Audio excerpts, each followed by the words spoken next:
Good morning, good evening, good afternoon, everybody. Welcome in. It's Fate Walker. Give me just a moment, chat. Hello? Yeah, I'll let him know. Hit that like button, sit back and rest, because now you're rocking with the best.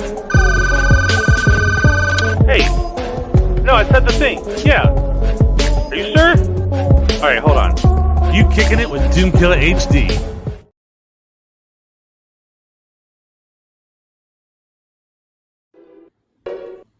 What's shaking, people? It's Doomkiller HD. Sit back and relax. You are now rocking with the best. Let's go! It's the weekly wrap up, the home of the hot news. Break it down, bite size, so it's easier to consume. All facts, no cap. We winning and can't lose. Is it fire or trash? The only thing you can choose. Discussing all of the topics, using reason and logic. Deep diving through these trailers, so if you miss it, we spotted superheroes and villains from gaming to television. Smash like, hit subscribe, ring the bell, never miss it. Let's go! Lazily Bon Ton Roulette, which means let the good times roll. Peace out, people. What's shaking, people? It's Doomkiller HD, and welcome back to the weekly wrap-up. And this was a crazy week for as gaming is concerned and entertainment, so we're going to talk about it all. Sit back and relax. You are now rocking with the best. Make sure y'all smash that like, share this video. Let's get it popping. Let's do it like we used to do it. You know what I'm saying? Because it's about to start going down around these parts. And we got a special guest with us today, so it's not just me and my co-host who I'm bringing on right now. What's good with it, my dude? What's happening, man? Man, ain't nothing but another day, another dollar. Let's get it, sir. Before we bring on our special guest, let's real quickly discuss what we're going to be talking about tonight, which is kind of crazy because Spider-Man is returning to theaters everywhere, all of the Spider-Men. So if you've got a favorite, be it Toby, be it Andrew, be it Tom, they back in theaters. Go see them if that's what you want. Black Panther Captain America game looks insane, bro. It looks, I mean, just the cutscenes, they look real. Like I thought it was a movie when I first saw it. I was like, oh wow, that's CGI. Oh wow, let's get it. X-Men97. We back, baby. We back. Suicide Squad kills the Justice League, fixes everything, and we get new missions in the Joker. So let's talk about it.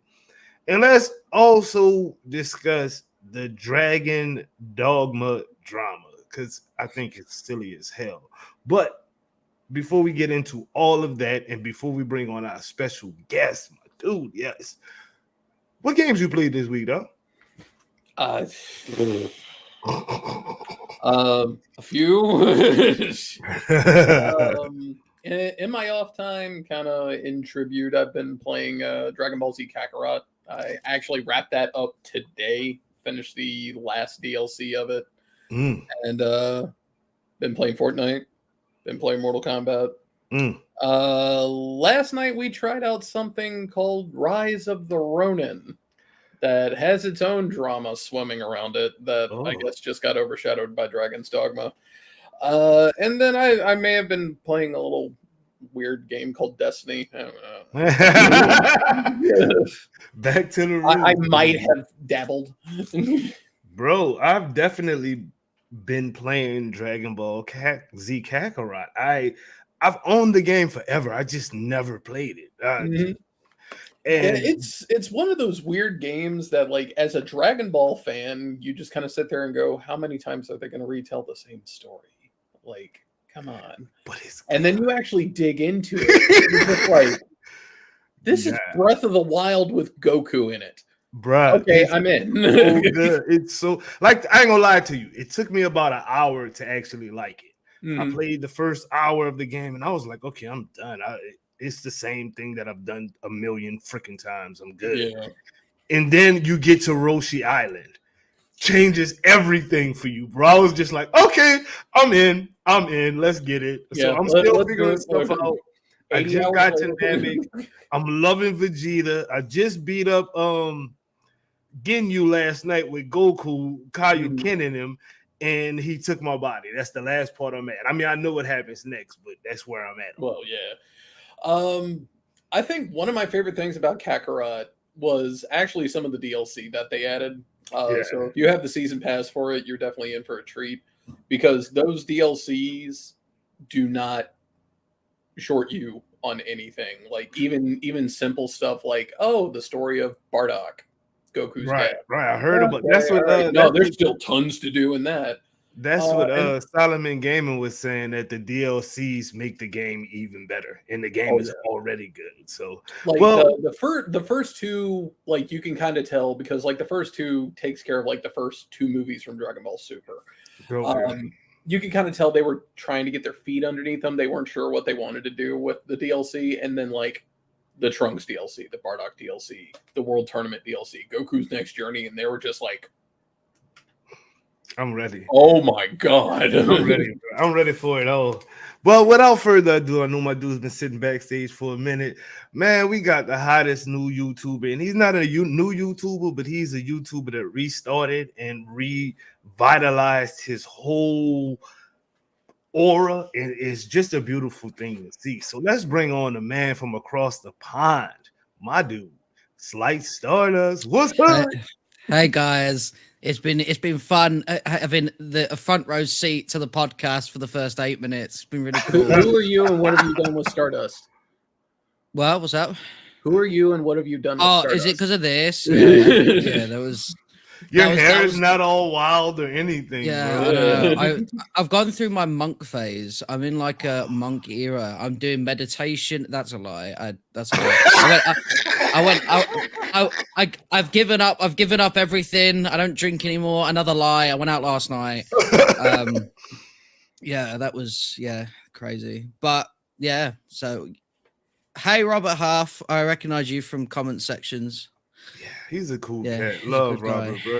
He also does music and stuff. So check this man out. He's got like a huge music following, dude. It's like, it's huge. So go definitely check him out, man. That's the homie right there. So thank you for coming through as always, Rob.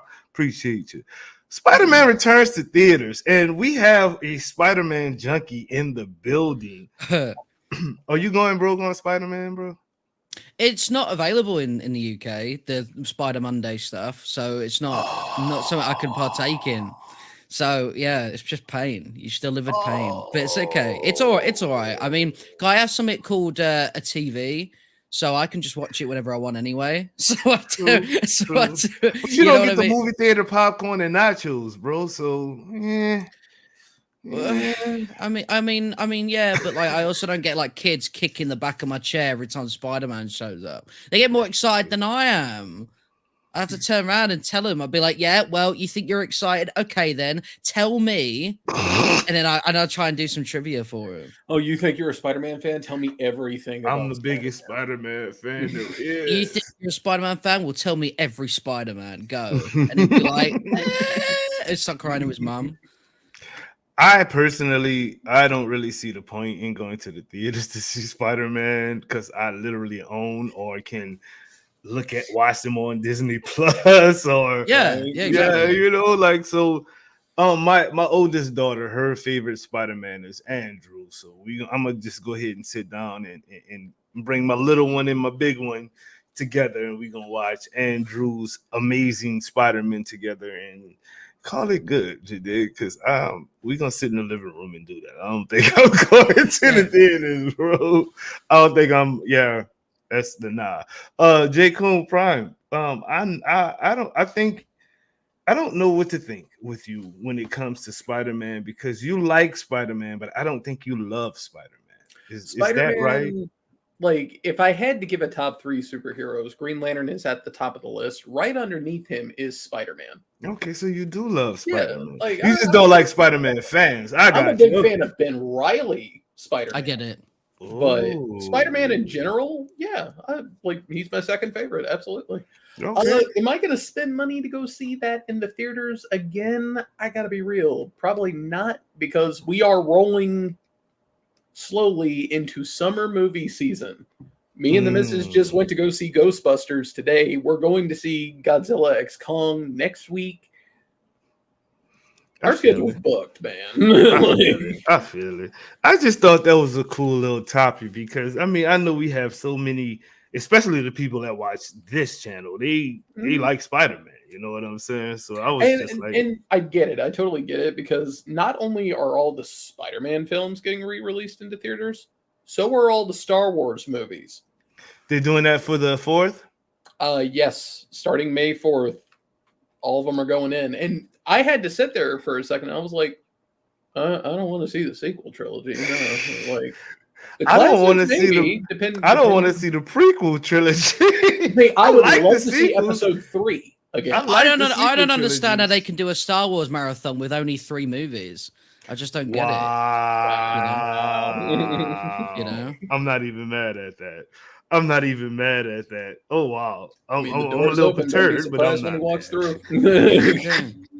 I'm not your biggest Star Wars. I mean, I've seen the main movies, but I've like not watched any of the Disney Plus shows. I have not seen Rogue One.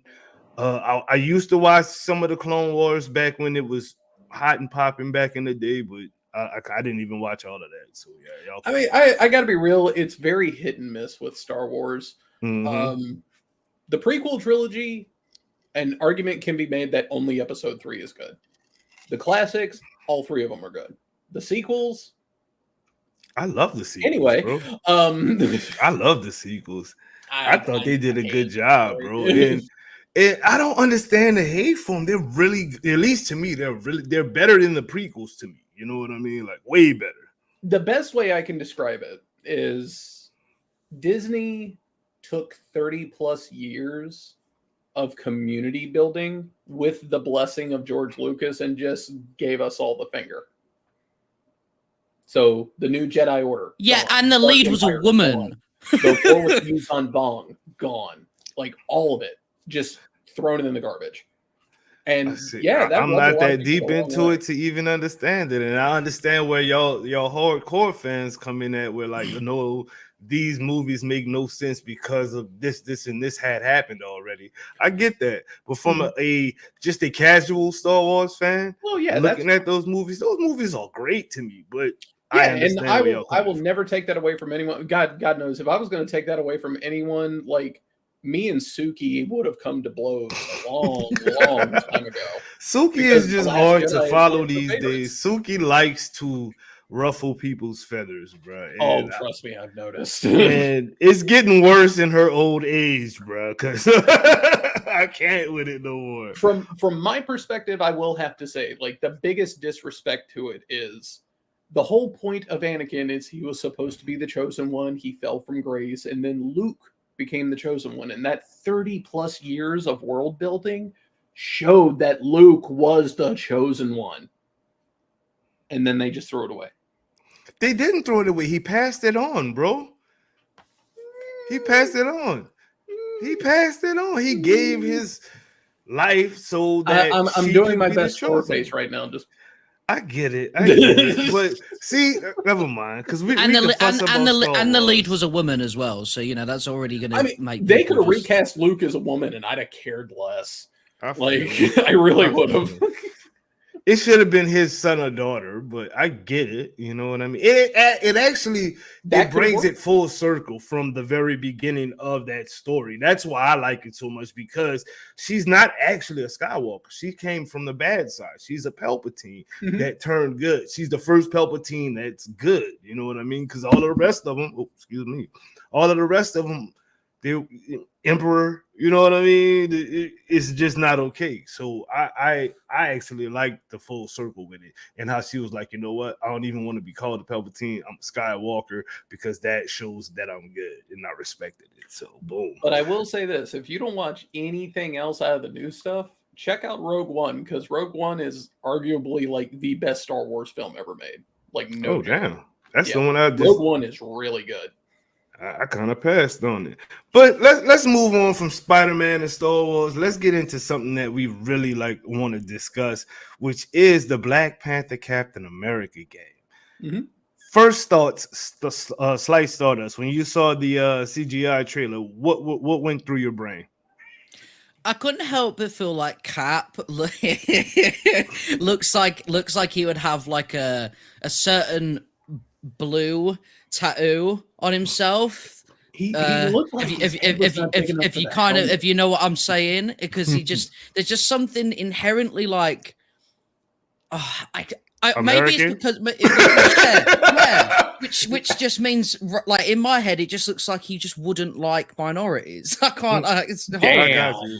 No, there really isn't a way to design Captain America these days without making him look racist, because you have to make him look American, and obviously the culture says, you know, blonde hair, blue eyes. You ain't right. Yeah. It's difficult, man. Like, because you see the blonde hair, blue eyes going against Hitler, and you think he'd fucking love you. What are you talking about? You guys should be friends. But that's the whole point of it. Yeah, that's I know. I get it. I know. Yeah.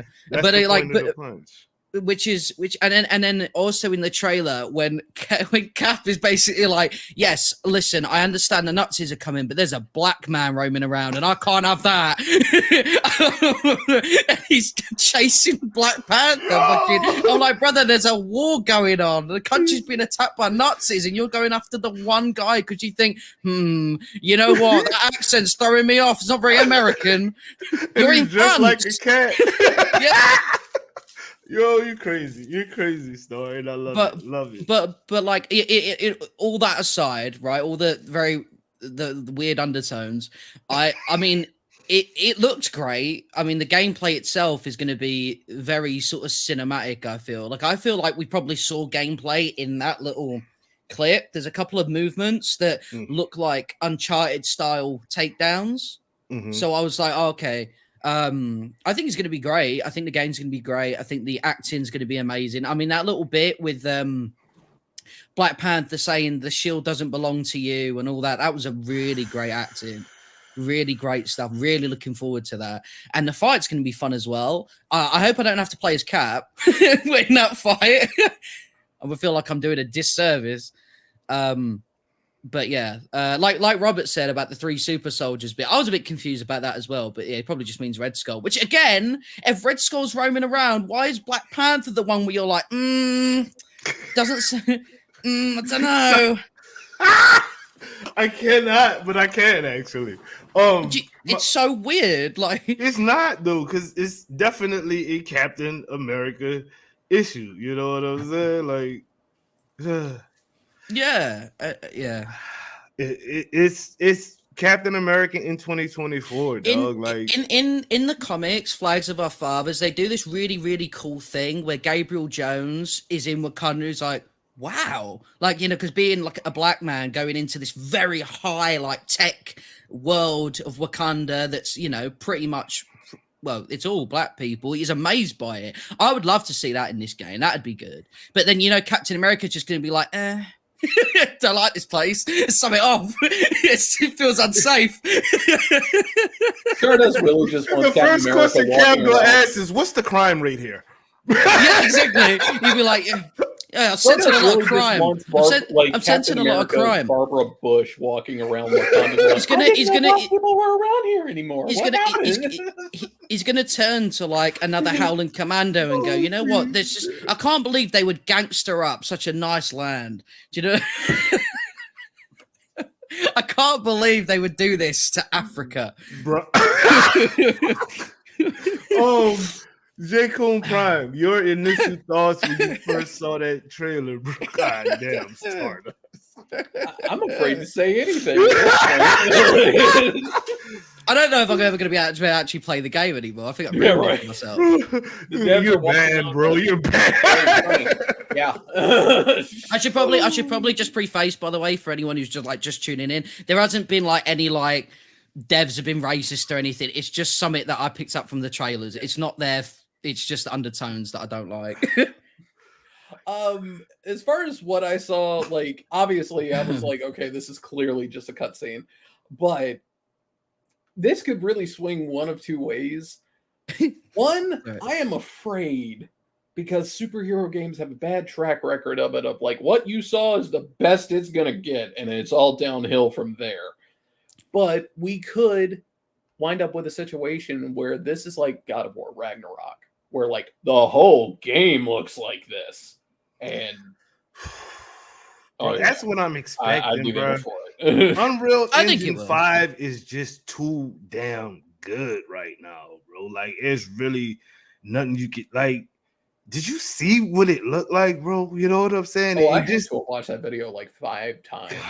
it looks so damn real, Mhm. bro. What were you saying, Star? I didn't mean to cut you off. No, it's all good. I think it'll look like that throughout the whole game because that's like the game that they use to showcase the engine. So I feel like they're designing it with that philosophy in mind that like even if it is just all cutscenes, it's still gonna be. You know what it good. reminded me of? I'm so serious. Like without picturing the gameplay, like y'all remember the final story mission in Avengers where everything just looked way better than it's supposed to look. Like when when they got the Star Tech fits on and they're fighting the giant Sentinel thing from outer space or whatnot.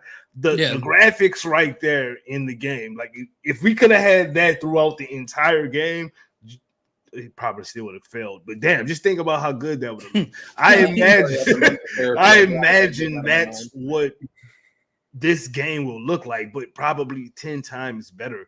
And the suits from there kind of reminded me of the Avengers cap suit too. I was like, oh, they got the little star on there and everything, bro.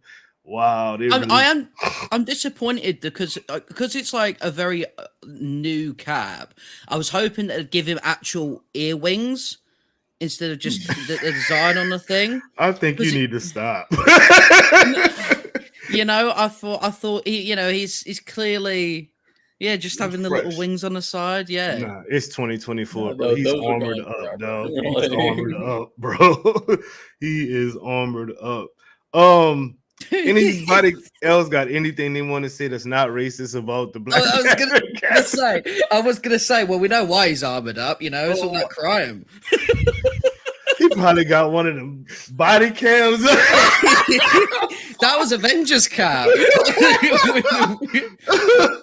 It's a body cam's a star, and he's just like every. Bro, I can't. You can't. I'm X-Men97 released and it had rave reviews. Everybody turned into a Cyclops fan all of a sudden. Yeah. Storm has finally shown that she has been the goddess that she is. And then we saw what happened at the end of that. And 2 Jean Greys, bro. I'm like, lucky for me, Cyclops. Once the intro hit, I was connected. I was on board. I didn't really care what happened after that intro. That was a wrap for me. I felt like I was in junior high again, ready to go. You know what I mean? I got my little Wolverine knives in my hands. I was ready, sir. So I personally enjoyed it off of nostalgia by itself. Then I went back and actually watched it again for the story itself. Episode 1, let's break that down. Your thoughts on episode 1, J. Coon Prime? Masterpiece. God, it was so good. Favorite X-Men out of 97 class so far? Funny enough, Morph.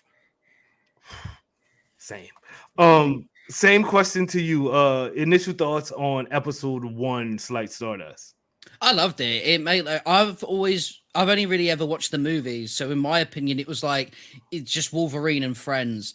But like I noticed that when I was watching this, I was like, actually, Wolverine's really taking a backseat, and not in a bad way. Like I really like the X-Men; they're so cool. And when I realized that Cyclops is like got hands, it made sense to me. Like it made sense to me when people defend him. Like you have to have serious hands if your vision is portals to the punch dimension. Like that's a dimension for hands. That's crazy. The upgrade that they gave Cyclops. The Cyclops was just bing, bing, bing, like in the 90s. Like he really wasn't. They didn't showcase him well. Like if you read the comics, you would have known that Cyclops was actually a beast. He's damn near an old mega level mutant. You know what I'm saying? Mm-hmm. But they didn't really showcase that. It was really like the Wolverine, Rogue, and who else was pretty popular back in the 90s as far and Beast Gambit. Show? Gambit was popular as hell in the 90s, but as far as the show concerned, it was kind of pretty much Jubilee, Wolverine, Beast, Rogue. You know what I mean? It was kind of, they showcased those characters the most. They had the most episodes about them. This, they kind of giving the people who you really didn't get to see shine their shine.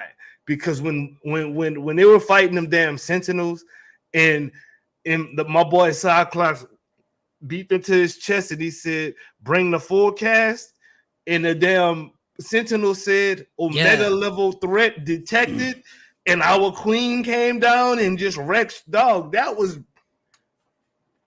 It was really good timing because I was reading Ultimate Black Panther as well, and she's heavily featured in that as well. Yes, so, like, I went from that to this. I was like, damn! she's like, she quickly became one of my favorite characters. She just absolutely goes crazy.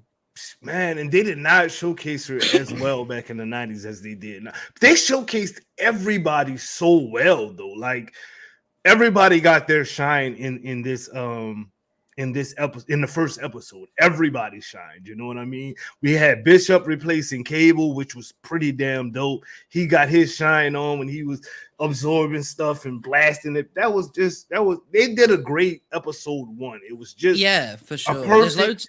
There's little things like Beast jumping into the Sentinel and controlling it for a brief second and throwing like karate kicks and stuff like that. I like just the little things. I was like, wow, that is really showcasing cool. His brain. That's what it is, you know. Sadat, do you want to come hop in here, bro? I'll send you an invite, dog. Like, we got room, so if you want to come hop in and say what's popping, we're talking. We already talked Spider-Man returns to the theaters and the Black Panther, Captain America game. We're in the middle of X-Men97. We still got Suicide Squad, Dragon Dogma, and Rise of the Ronin to go. So if you want to hop on, I'm so excited for Rise of the Ronin because I've heard mixed things. I'm looking at JK. We're gonna talk about Rise give me a segment tonight. Episode 2 was really a mind fuck episode for me because the way Magneto responded to things, the way him and Rogue connected that she didn't know nothing about, Gambit's inner frustration that he's not letting out like a real dude. You know, a real dude is not gonna be like, damn, this dude just stole my chick and I'm just supposed to chill. And he our leader? Like, what the?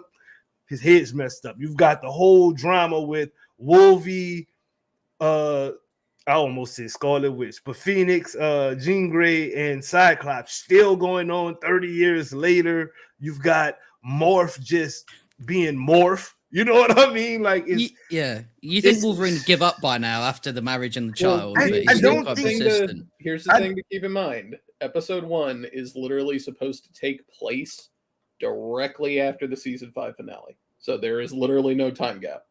That's why it felt like a shoe-in. Yeah. It felt like they just shoehorned this right on in, like right back from the last episode. Mm-hmm. And it said, like, you know, like what, it was approximately 6 months later, because they said, you know, it's the middle of the year and Xavier was killed last year. So it's not a full year. It's only like 6 months later.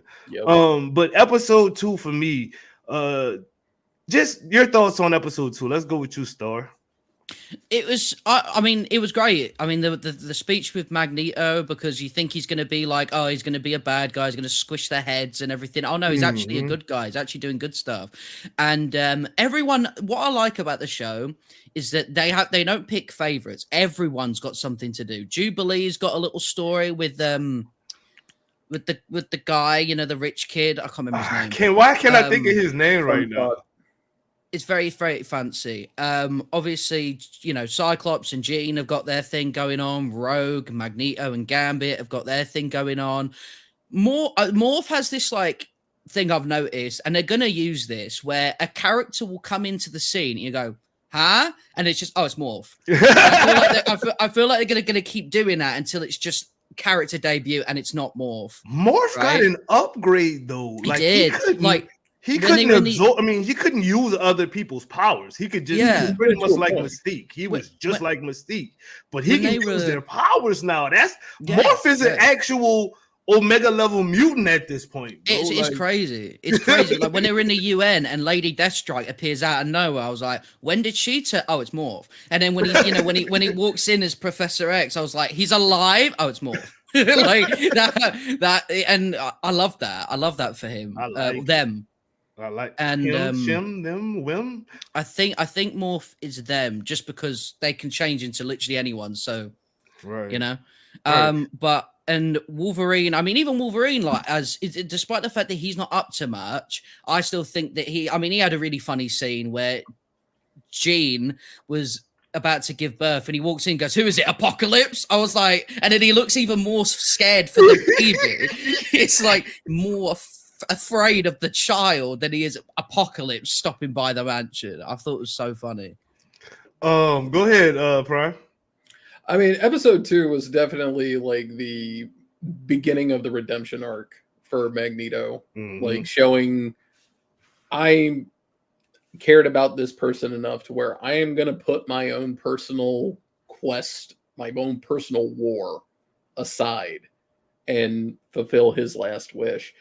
And I mean, like, you couldn't have asked for a better enemy to, for lack of a better term, go full Vegeta. Because that is essentially what is happening here. It's like the person everyone was terrified of is now going to be everyone's greatest savior.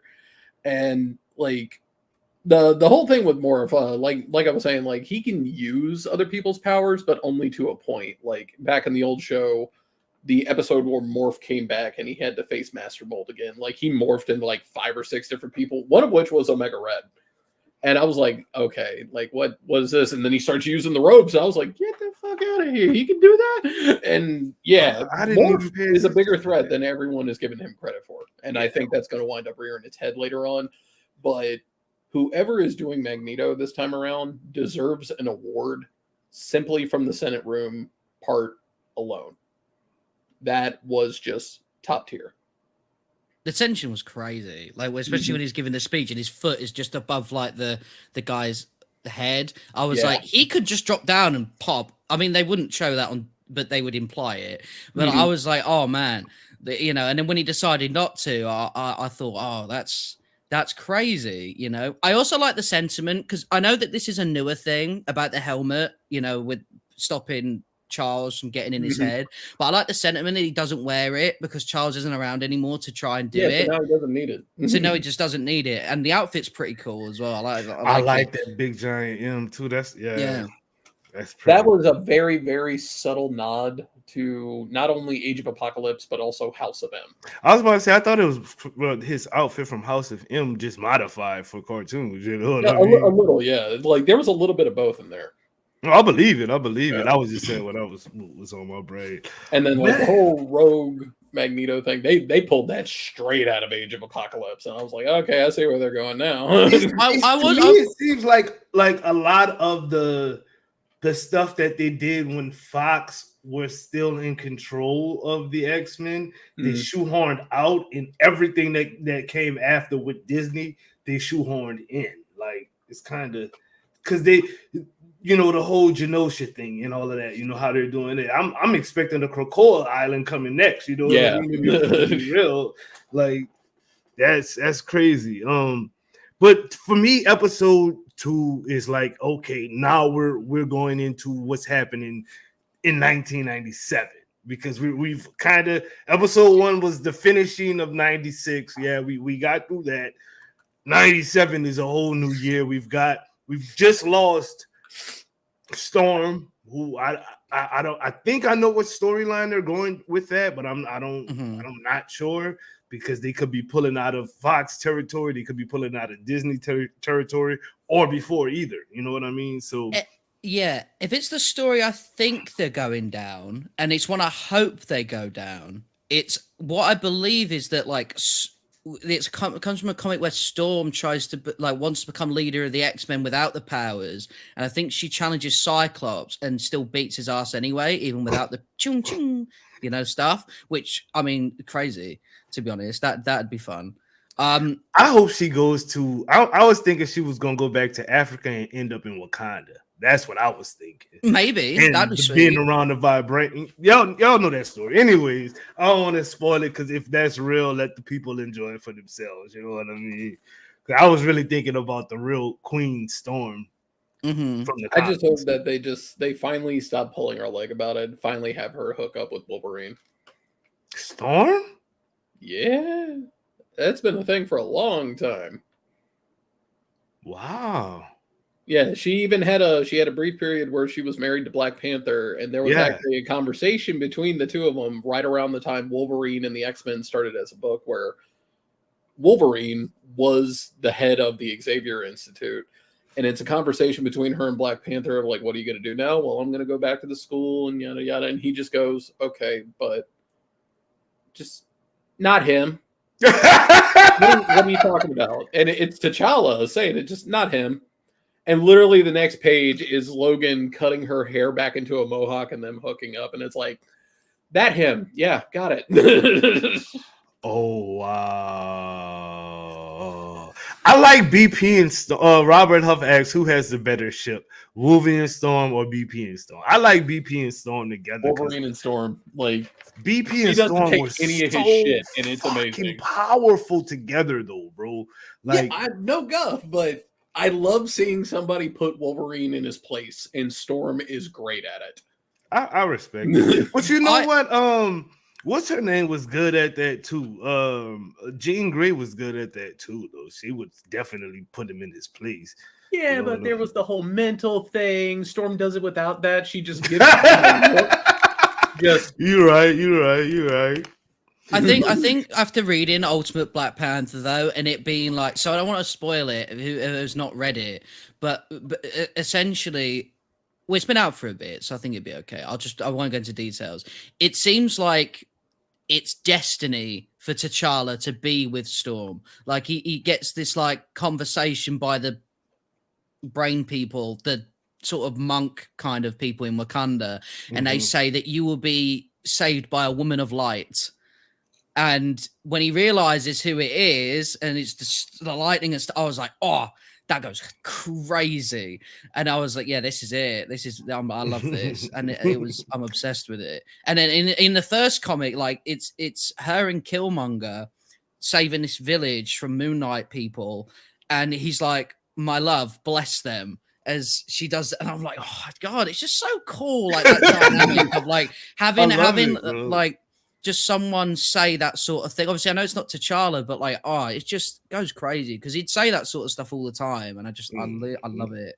I really wish they would not have separated them in the 616, bro. Like that was a for real power couple, and they garnered respect from the entire Marvel universe. Like, bro, I mean, his technology, her mystical abilities, it was too much. Like, they had to break him up because who's really fucking with Wakanda with Storm and Black Panther at the helm? Nobody, bro. Like Captain America.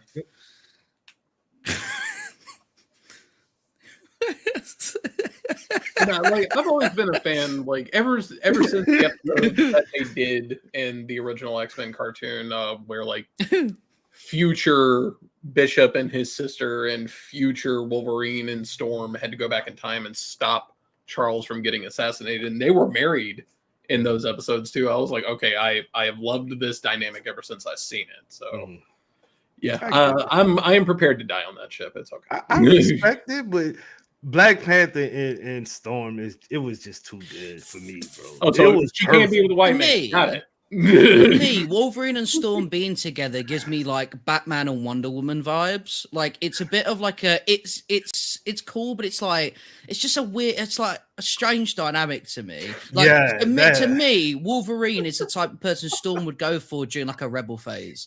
Do you know what I mean? Like sort of like just to upset her parents. You saw it too, right? I just that's crazy. God. I cannot. Captain Columnist. I'm done, dude. Oh my God. Okay, I'm done. Y'all horrible people. Oh my God. Okay. Wasn't Henry Cavill supposed to play him in a movie? Oh, that was Captain Britain. My bad. That's another one. That's a different one. Oh shit. My chest is hurting from that one. Oh my gosh. It's fine, Stardust. Captain Britain doesn't like Wakandans either. No, exactly. That's what I'm saying. It's not good. Spider UK. I thought there was a reason he was a bit weird around Miles, you know. He was like, "What do you mean?" Do you know what that reminds me of? This is just really quick. In the Spider-Verse comic where they meet the Spider-Man from like the 60s cartoon and he sees Miles and he goes, "Hang on a minute, you're just a kid." And they were like, "What?" They were like, I had to think about that one for a second. Yeah. They did that in the Ultimate Spider-Man cartoon as well. They did. I remember that. That shit was like, yeah. Wait, you're not me. You're just a kid. You're long ass pause. It's just a kid. I'm like, bro, y'all crazy. Oh. Hornet Gamer, if you still wanting to hop on, I've sent you an invite, sir. We are definitely about to talk Suicide Squad kills the Justice League, supposedly fixing everything. We're getting the Joker, we're getting new biomes, we're getting new weapons, we're getting new stuff. Hopefully that can save this game. But I need y'all to do me a huge favor, real quick, real fast. Just everybody in the chat, do this for me if you can. Say hi to this cat. As soon as I could find. Did I just move it somewhere? Where the hell did it go? A cat. Did I just delete it? Oh snap! Oh, here we go. There we go. Sorry. Wow. What's shaking, people? It's your girl Spring. Sit back and relax. You are now rocking with the best. If you enjoy the content, make sure you hit that like button, leave a comment, and share the video. It's an easy way to help the squad grow and give you more fire content, shows, and events. This is your DSG brand ambassador Spring, and you know the motto: let the good times roll.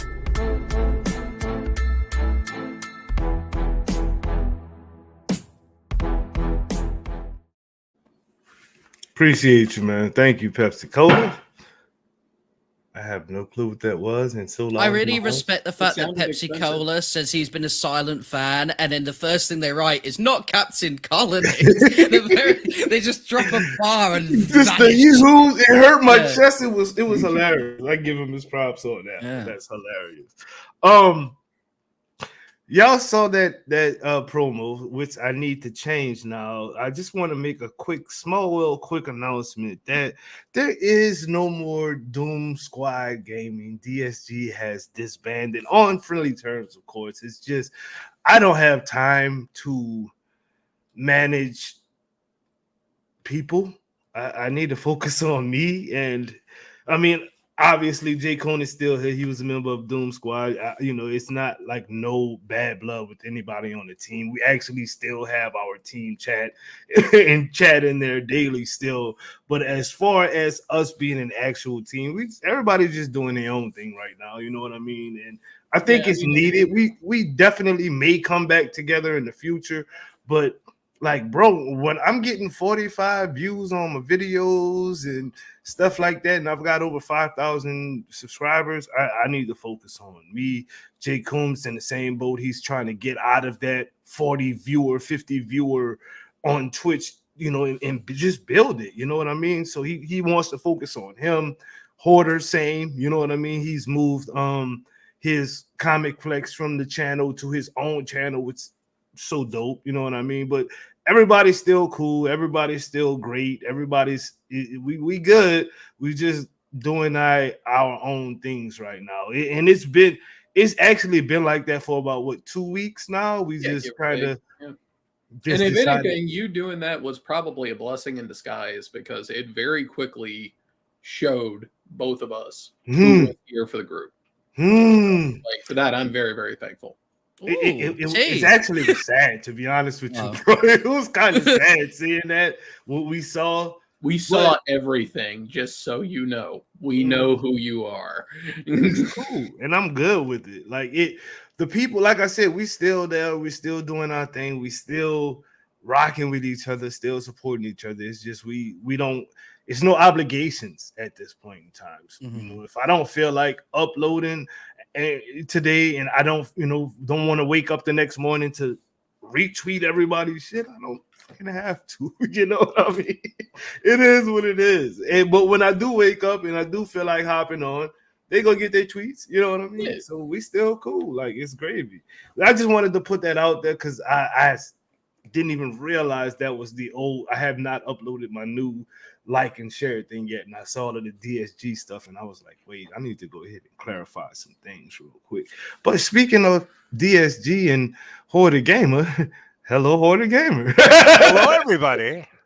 Suicide Squad kills the Justice League. Yo, that was probably the best patch notes that I've seen from this game yet. It was massive. And it seems like it's going to fix all of the issues that I personally have been having. My boy High Ruler hasn't even touched the game even longer than me because simple reason, he can't power up. He can't level up. Which makes no sense for him to play, right? Got to play with somebody to level up.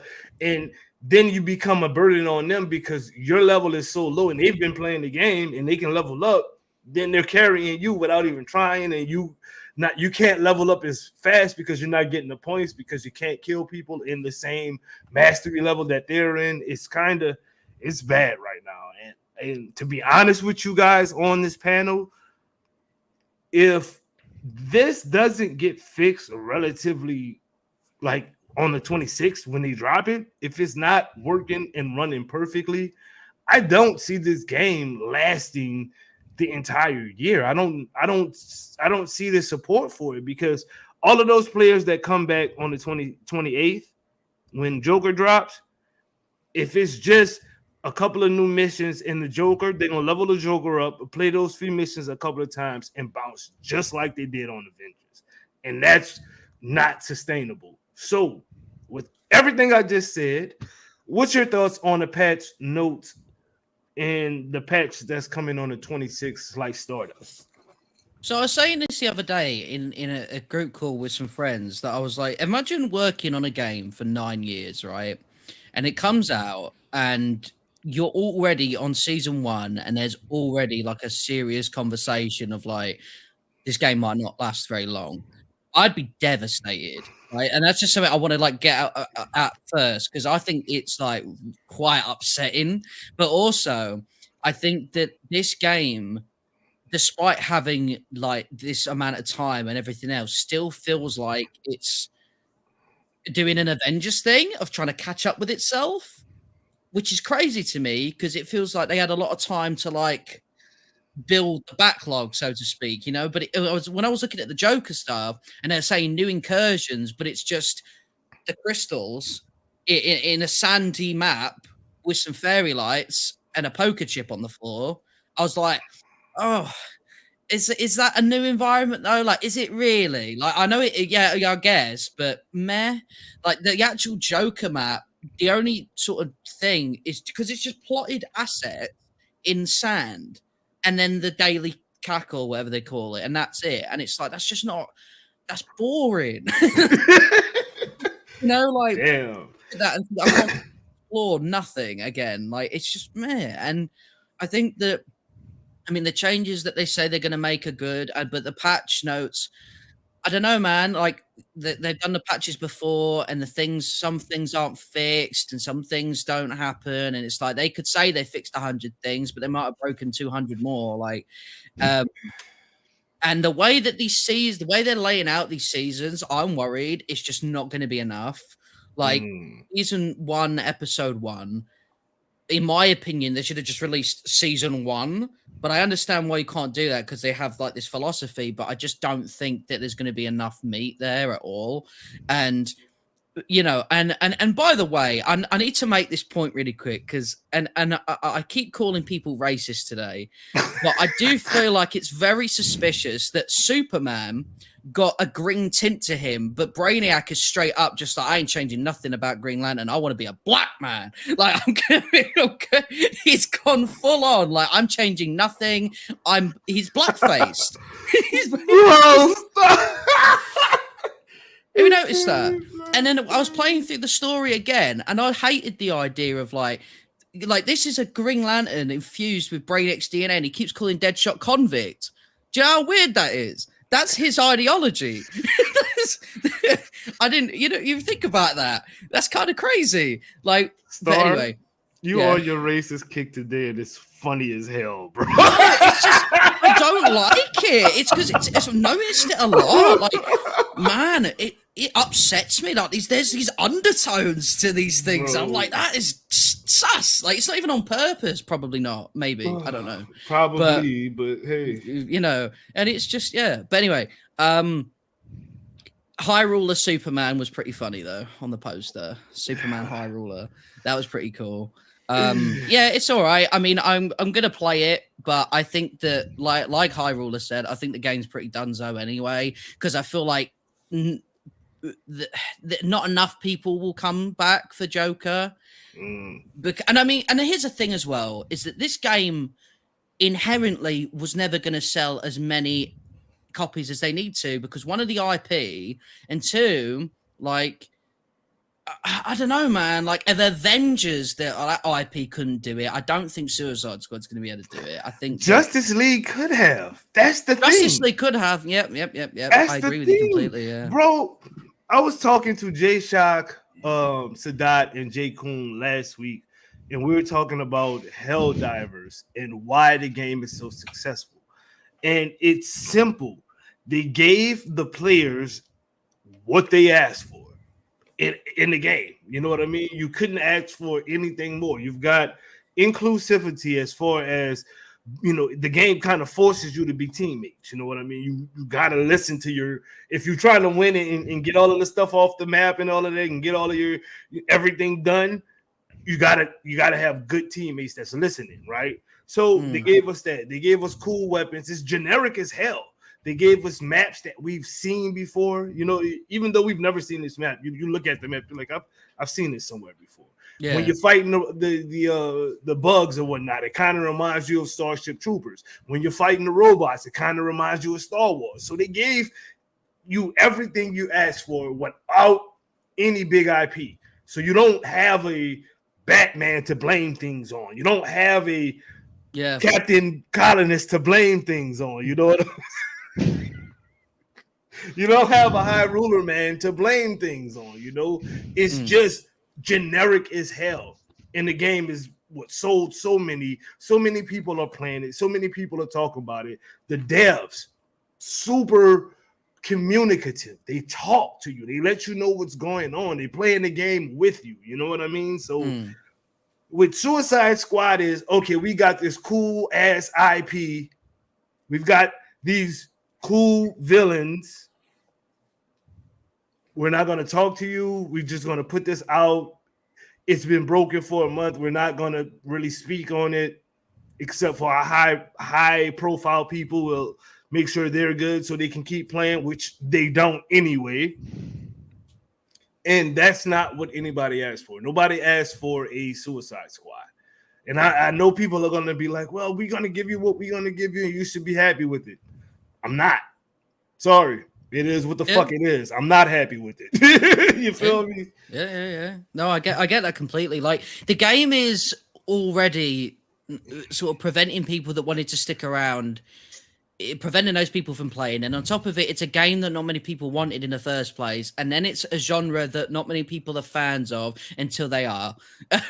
You know what I mean? But it's not. It's got a lot riding against it, and if we're already having conversations about season 1 could be the last season, like, I mean, people are going to jump off the, going to jump off the They jumping ship super fast. Jumping ship, yeah, because there's no. Because for me, like the thing of a live service is like part of the excitement is having that sort of commitment that you're going to see it through to the end. When Techland, who do Dying Light, say that they're going to keep it on for at least 5 years, and they've kept their word on it, you want to stick around because you're like, well, 5 more years, that's brilliant. I'm going to keep up with it because it's not just going to be taken like that. But now that there's already conversations before season 1, it makes even me think, what's the point if there's nothing to look forward to in the future for these characters to go and do? Because it's grinding. These games are like you grind to get better for the next thing, and if there's already this feeling of there's not going to be a next thing, it just doesn't seem. I feel it. Hoarder Gamer, your thoughts on the massive patch that's coming? I actually got 2 questions for you that I'd like you to answer. Take your time with it, my dude. That question, and do you think Joker will bring the masses back? Even though there was never really masses to begin with. But do you think Joker will bring the majority of the people who've kind of like moved away from it back? Okay, so first off, I looked at the patch and I believe it's 171 changes. And what was interesting about the patch, it's not just like problems, errors, glitches, bugs, stuff like that being taken care of. There's a number of quality of life changes that looked really interesting too. Things that I think will make the game more fun and make certain things like actually a quicker experience for people. So I thought that was interesting. I'm kind of amazed that it all kind of came out at once rather than having like all the bug fixes first. But it seems like they were really serious about the entire game needs to be in a certain place before the Joker drops. So they had this interesting philosophy there. We'll see if it pans out. I was really happy to see that supposedly, with all these fixes, it's going to take care of the problems. I mean, we'll have to play it and see, of course, but even if they can like get rid of like 95% of the issues with the game, and there's like 1 or 2 things they still have to kick around, I'm going to be happy. The most important thing is like your issue where you have your mastery levels locked. That needs to be fixed. And multiplayer online. There's so many friends, so many viewers I want to play with that I cannot play with multiplayer. And it's pick and choose. It's like a fun game of like, hey, want to play Suicide Squad Kill the Justice League? Well, let's attempt it. Oh, wait, you can't. I have no idea why. For whatever reason, you can't join me. And then someone else I want to play with, hey, do you want to play? We can. It's great. Let's do it. And we do. So, yeah. It's a lot of singled out bugs. Like there was 2 different login bugs at the same time. Like the one I had where it literally kicked you out and gave you an error message. And then there was the one where it just would loop the screen. Like, and those are 2 separate bugs. Like it's like almost everything has double the, like they double up on the bugs, bro. Like, the multiplayer bug, some people can't send invites, but they can join up on people. Some people can't join up on people, but they can send invites. It's just like, I don't know what the hell is it, if it's the code or what the hell is wrong with this damn game. But hopefully on the 26th, we all gonna see. And it's a really bizarre experience, too. I've said this before. Axel Ridby comes from one of the most successful games as a service, the freaking Division. So he has to be kind of beside himself at this point. Like, what is going on with this? Why are things quite like this? Because, like, yes, the first Division, when it came out, it wasn't perfect. It had issues here and there. But, I mean, its success led to a sequel. And now that sequel has been, like, supported for 5 years? And there's already talk of a Division 3. So it's, like, crazy, Now, as the Joker, one thing that worries me about him, and I'll get into that in a moment. First off, I think he's going to be a lot of fun to play. His traversal looks amazing. Mary Poppins? Go ahead then. Yes, it looks like this crazy style that people are going to get into, and certain techniques and stuff you'll be able to do with him you won't be able to do with any of the other squad members. I like how they explained his skill tree. I like that he gets a full skill tree. Like they're looking at him like a full-on character, not just like a lesser or clone character or something like that. I am hoping that the Stronghold means we get to explore a screwed up version of the Daily Planet, and that's the Daily Cackle. That's my hope as to what a Stronghold is. I don't know, but it's my hope. The Stronghold could also just be that giant cannon thing in like different locations, and then maybe some crazy stuff happens as well. Oh I my don't know. God, don't be that. I'm just trying to figure out what strongholds are because no one seems to know. I figured it was like a horde mode type of thing, but who knows? Well, there is rumored there is that PvPE thing, but like we don't know what it's called, or is that like season 2? We don't know when that's supposed to be or what exactly it is, and maybe it ties in directly with the story they're building. Maybe it'll make more sense after this season. And we're like, oh, I see where they're leading with this. That's how that comes into play. One thing that worries me, though, is the outrage that people have had towards Sweet Baby Inc. and where that could lead to with something I think could be possibly in, let's say, the orientation of this version of Joker. I don't have the most well-developed gaydar yet, but I definitely got the vibe that he could be gay. And if that's the case, Jay. I'm a little worried at how people will react to that. That didn't react at all well to anything Sweet Baby or anything like that. And hello, Jay. What's good with it, Jay? I really need to stop clicking random fucking links. Perfect timing. Oh man. Shit. How you doing, sir? I don't know. I saw a link. I'm like, oh, I'll click that. And now you're on the whole podcast. now you're not only on a podcast, but Hoarder's trying to use his gaydar on you. Dude, not even the first time this week. Oh no, he didn't canoodle you while y'all was in Boston, did he? No. Okay. No, but it was yourself. Watch it. No, Jay and I had a lot of fun in Boston. It was very cool. Yeah, it was great to meet Hoarder. Yes, indeed. I was a gentleman. Every time I was talking to somebody, I introduced him and yes, said, oh, awesome. Hoarder is a streamer too, and he's Hoarder Gamer. That's so awesome of you. That's how I roll. Sweet. Oh, we're actually it's your perfect timing, Mr. WB himself. We're talking. Hold on. I have no idea what's going on. I saw a link. I clicked it. I'm barely awake. Let's go. You woke up into some shit then, sir. Okay. Be prepared. Jay-kun looks like miserable right now. Somebody said Sweet Baby, and I just started watching the Dragon Ball tournament. Oh. I'm sorry, but it tied into what I was saying. All right. Anyway, carry on. What do we got here? What am I? We're talking about the Suicide Squad kills the Justice League. We've been going in for about 10 minutes on this specific subject.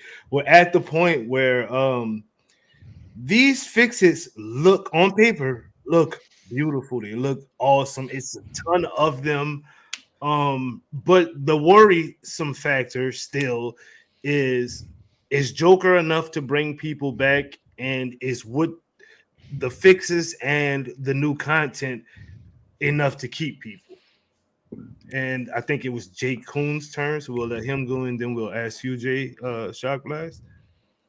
No, short answer, no. It's not going to be enough to bring people back. Because I looked at that roadmap. First and foremost, like, congratulations, Rocksteady. You actually out-Destinied Destiny on a blog post, number one. Destiny has never had 2 pages worth of bug fixes. So, congratulations. Number 2, that roadmap for Season 1, it being split right down the middle, I'm going to tell you right now, no, it's not going to be enough. Damn. Jay. I think Jay Shockblast said this last week on the special episode of Weekly Wrap Up / the After Show. That the Joker is a nice draw. He is a nice draw. He will get some people back in there. But the following two unknown characters, I ain't gonna say unknown, but they're not popular at all. And you're gonna put those two out before you drop literally one of the most popular assassins in all of fiction, pretty much. You know what I'm saying? Which is Deathstroke. He's really that fucking dude. Like, I mean, no jokes. Like, all jokes aside. You need names with severe draws to them. I agree with Jay Shockblast 100%. I also agree with him 100% that they need to find a way to shoehorn. I don't care if we got to pay for him. I will happily pay for him. Find a way to put Peacemaker in the game. He is hot right now in DC, and he is very much shaping up to be DC's Deadpool.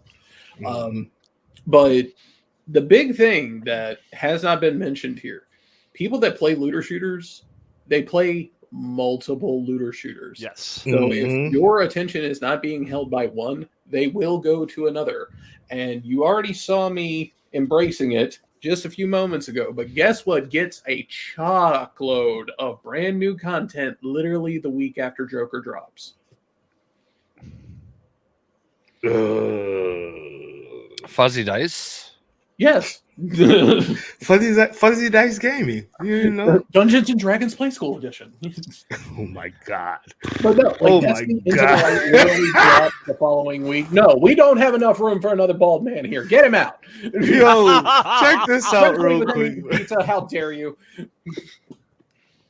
What's good with it? I love feet. You know that's gonna get clipped to you saying that now, Doom. It's game over for you, bro. This is why he did it. He set you up.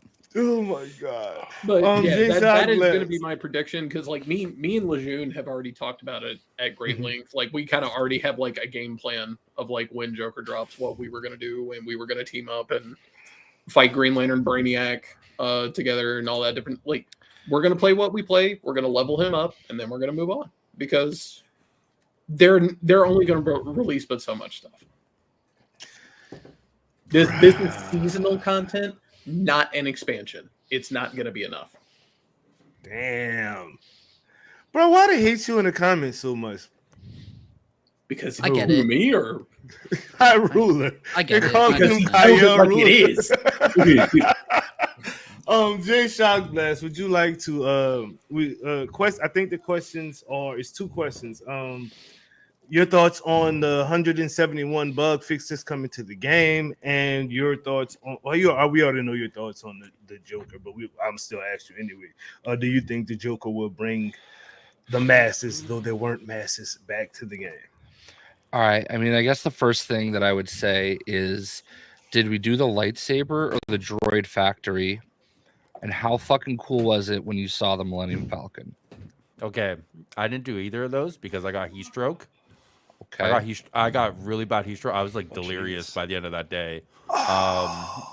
So I didn't do either of those. But I told you to watch your dome, man. I know, trust me, I fucking forgot. But if I was the only one in Hollywood studios, I would have had sex with the Millennium Falcon. All right, so a little Millennium Falcon. No. I think you guys need to I understand where he's coming from with that.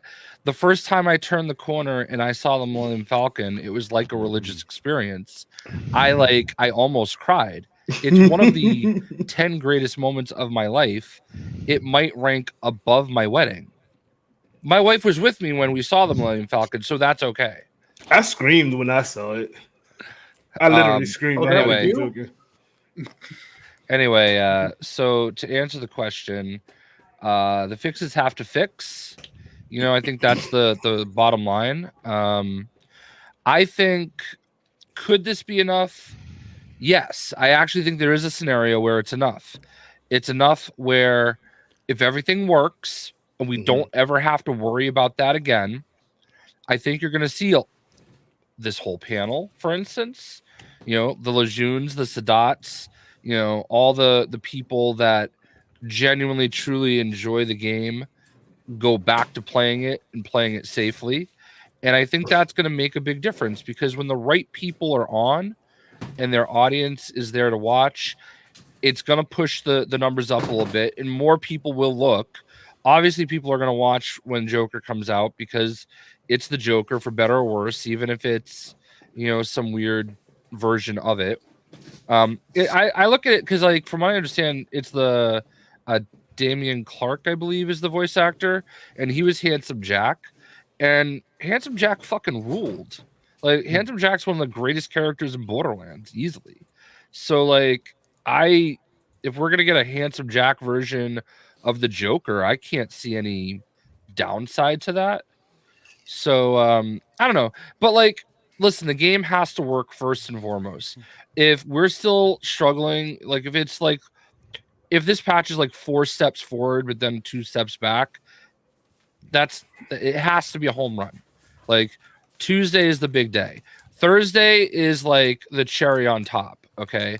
But Tuesday is the real big day, because that's the day that everybody's going to get the patch. Everybody that's had the game for a long time is going to obviously come back. It's like, okay, maybe the game is going to work now. And if it works, I think it's a fun game that I really enjoyed playing. I basically said the same thing weeks before the Helldivers came in. I just, I don't know, man, it's just fun. And that's how I felt about Suicide Squad. And I feel like that'll be there again if I'm able to, like, play with people. And, I feel like and you and I had that exact same conversation while we were playing together of like, yeah, it's just fun. Yeah. And I'm okay with that. I feel like that's a good answer too. Yeah. But I just got blasted for it, so I'm a little sensitive. About it, But I do want to comment on one thing that you said, that it has to work. Yeah, that is the biggest thing that scares me the most about this, because I have dealt with so many Destiny patches where, like, look at all the shit we fixed. Pay no attention to all the shit we broke trying to fix it. I don't think there's ever been a time in my life of playing Destiny where it's ever been even like a third of the state of what Suicide Squad is right now. The first Destiny, shortly after it came out, had a number of pretty darn big issues, but yeah, Destiny 2, I don't think ever got to this point.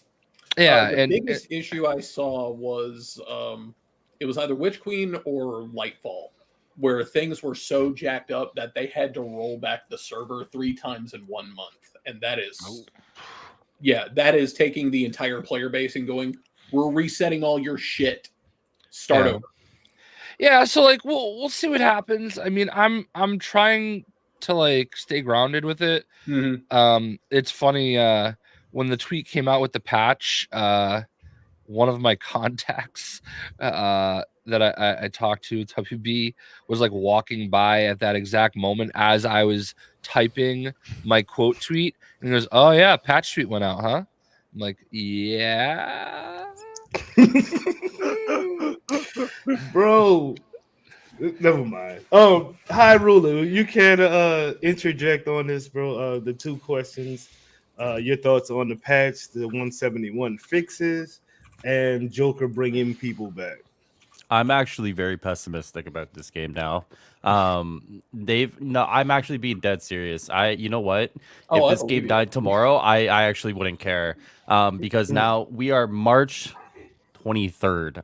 You're telling me I have to wait till March 26th to play the fucking game? Like, are you serious? Like, and I listen, I've interacted with people at Rocksteady, and I feel for them. I do. I genuinely feel for the people working on this game. But as someone who's literally sat here for like 2 months and twiddled my thumbs and stuck my thumb up my ass and wanted to play this game. But you do that on a normal night, though. I know, but like there are some nights where I enjoy it, and there's some nights where I feel obligated to do it. You know what I mean? Like this wasn't out of pleasure. It's different. Yeah, like it's the difference between like a Saturday night and a Tuesday night, right? So like I look at this and it's like, if it all falls flat on its face, I mean, technically for me, it's been flat on its face since January 30th. So, I guess at that point we'll see what happens. I'm pessimistic about it. I don't know when you haven't been able to experience a lot of it, and I'm sure the sentiment's pretty common around the community in general. I think the hope is there, but I think the common theme running through that hope is like, well, I mean, if it kind of continues on this pace, I mean, it's kind of been what we've experiencing. Can I interject for a moment here? Please, I love that. Can I just say Stardust is over here looking like he's about to open a can of whoop ass, like looking. Oh, sorry. I mean, no, you're looking. Been meditating. Oh, right. Yeah, no, I get it. Yeah, He's living that monk life. Yeah. Well, I mean, exactly. No harmful substances enter my body anymore. I drink organic products. I love that for you. Yeah, and if you believe when's that, the last time you went drinking? Last night. Last night. Okay, all right, fair enough.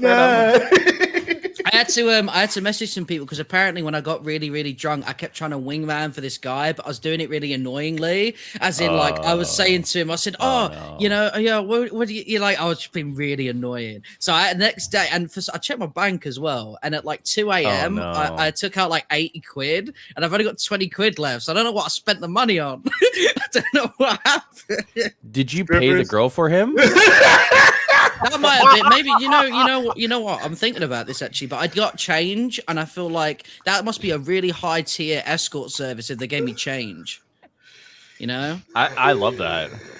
Not for you, obviously, but I was just talking to somebody yesterday at PAX East, and he was telling me about a game that he plays with his friends, like, or on his streams, called like Florida Man, and like they'll give like 3 Florida Man headlines, and you have to guess which one's the real one. And somebody looked into that, and there was a Florida Man story about a guy who got busted, like trying to solicit a cop, essentially. And the deal they agreed on was $3 and some chicken nuggets. I love that. And I just, I don't. Cop was wrong for that, man. Well, originally, I guess the deal was just chicken nuggets, but in order to arrest him, they needed an exchange of cash, so they finally got him up to $3. Are they Wendy's spicy nuggets? Because then I totally get it. Yeah. Well, I don't know, but I wish Captain America wouldn't eat the nuggets. He just did it for free. I just kind of wish for Stardust that he could have found that lady. Bruh. But I guess maybe I don't. Catch 22. Yeah. Anyway. All right. A question across the board. I'll just ask everybody this real question for real. Do y'all see this being Avengers 2 at this point? J-Kun Prime. Yes. Slice Stardust. It pains me to say it, but yes. Well, I mean, Avengers lasted a year plus, so I mean, I don't know if we should call it Avengers 2. Listen, this is going to be the first Suicide Squad, all right, where it doesn't even make a year, okay? Avengers is in its own thing, okay? Same question. I love feet. Hyrule. I actually don't, and sorry, hold on. I'm a little sick from Florida weather. Sorry, I don't know what you got. I don't know what you guys breed down there. It's crazy. I actually don't, because I think here's the thing. I think Suicide Squad, for not to shit on everybody's parade, I don't think this was going to last more than a year, regardless, right? Like, I think they put out that year roadmap, and I think this was it. So I think with Avengers, you can at least say they dragged it on as long as they could, to the detriment of hopes and dreams of many people. But I think even this game did well. You probably only get a year. So, I mean, for even the highs and the lows, I guess it could be Avengers, but damn. I don't know. J-Shock? I'm so tired of this question. Really? Like why is like every game have to just be compared to Avengers? Because Avengers was our game, bro. That was our game. It's nothing like Avengers at all. It could honestly put out this patch on Tuesday and have more content than Avengers had in its entire life cycle. I mean, it's kind of insane. Like, the one thing that's weird though is that like Avengers was paying this insane licensing fee, and this is literally free for them. Okay, like, I mean, not free, but like it's owned by WB. There's no licensing fee. Like, theoretically, the overhead on keeping that part going shouldn't be that big. It just comes down to what the install base is and whether or not enough people are coming back. But like, they got to sell some shit. You know what I mean? Like, there's been nothing to buy. I mean, I've heard that the Harley Origins sold extremely well. You naughty people. But like, I don't know, man. Like, I feel like I didn't get to elaborate on what I've said previously a million times, that like, if you told me Deathstroke was coming next, and then we were getting, I don't know, we'll just say Peacemaker. But like literally anybody that anybody recognizes, Katana. you know, we could talk better about it, you know. But like, I don't think Mrs. Freeze is gonna push Mr. anything. Freeze would have. I think Mr. Freeze, sure, but like, I think they very clearly overestimated their market. And part of that's not their fault, but a lot of it is, because they should have, like, the Elseworld stuff is fine. I get it. I understand what they're trying to do, but that should have been some down the road shit, you know? Like, okay, great. Deadshot said his daughter's name. Him and Brainiac talk about his daughter. That doesn't mean you have to bring his daughter in third character. Like, make her like the eighth character. That, like, long game it, you know. There are characters in the Destiny universe that 10 years we still haven't seen them. So yeah, but like this is like recognizable stuff. Like, these are certified characters that when you watch, you know, Hoarder's Comic Flex, you know, they're gonna be on the cover. That's a good tie-in. You know what I mean? See what I did there? See what I did there? That was really good. I like that. That's a good segue. Hoarder Gamer, your thoughts? Same questions. Okay, I apologize because everyone had a lot of awesome things to say. What were the exact questions, though, please? Is this to you going to be like an Avengers 2.0? Oh, okay. So here's the thing. I am not as pessimistic as some of the people here for a very important reason. So I'm just looking at this as a practical business thing, okay? WB is like, hey, we're going all out with games as a service. Get ready. We're double downing on games as a service. Rocksteady just hired more employees and has not let anyone go since all of this even happened. Okay, so all of that, looking at all of that, I'm pretty sure we're getting the whole year. It looks very, very bad if they're going to go double and triple down on games as a service, but then they're like, you know what? Let's end this one right away. They need to have a few that are going like Multiversus and this might just luck out by just having just enough sales for the pass, for the microtransactions, the outfits and things like that, as well as copies of the game. This might just sort of luck out because they need to prove to their shareholders and to other gamers to believe in their vision. Them backing out right away looks super, super bad. I do 100% agree with that. Because look at what they did with, you know, Multiverse is another great point. Look what happened with that. It was a beta, like out of nowhere, and then it went away for, I guess, over a year now. Yeah.